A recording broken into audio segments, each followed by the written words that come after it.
37M here. I'm not sure if I'm being stubborn or if I have a point. I'm husband and a dad of three, 8M, 6F, and 4M. All three of my kids play soccer, and my oldest two play competitive soccer. My wife and I both played DI college soccer. She's actually a national champion and love the sport. Our oldest son Jake likes soccer, but I think he'll ultimately focus on lacrosse because he seems to like it much more. But my daughter Reese loves soccer. She begs Jake to play with her whenever we're home, and she spends hours kicking the ball around in the backyard by herself. She also plays basketball and Little League, but it's clear she loves soccer the most. I'll add that Reese has been playing sports with her older brother and his friends since she was little, and this has made her a better athlete.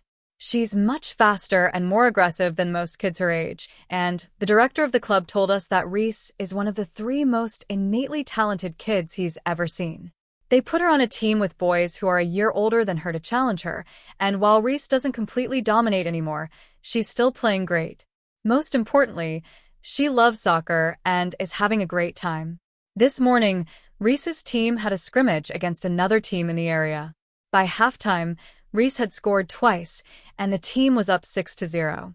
In the second half, I noticed Reese's team wasn't playing as hard. They dominated, but whenever they got near the goal, they'd pass the ball around rather than shoot it.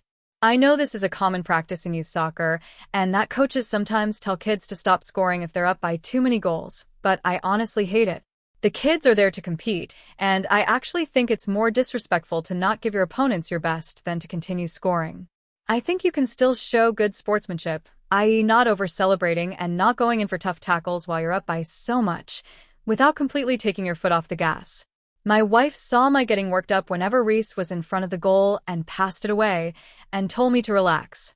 At one point, the ball got kicked out of bounds and Reese ran to get it.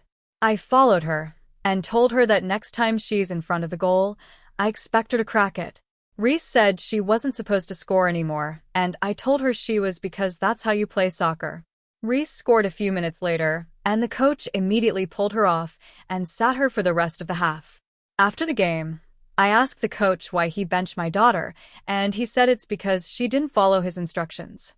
I told him that when my kid is on the field, she's going to give 100% no matter what the score is. He said Reese doesn't need to score 3 goals against a bad team for everyone to know she's a great soccer player. I explained that my wife and I took time out of our day to take our daughter to the game, so she could improve, and it was a waste of our time if the coach told her to give 70%. I also said if he didn't want her to score, he could put her on defense, so she could still give 100% and also learn something new. The coach said she could still get better up top without scoring. We went back and forth for a while, and he basically said that he expects Reese to listen to him and not me at games. I'm usually not one to disagree with the coach, but telling my kid not to score at a soccer game seems ridiculous, especially when she's playing with boys who are a year older than her. I'd never expect the boys she plays against to tone it down or go easier on her in any situation. On the drive home, Reese was upset she got in trouble with the coach. I told her she did the right thing, and that she should be upset her coach didn't let her play her best.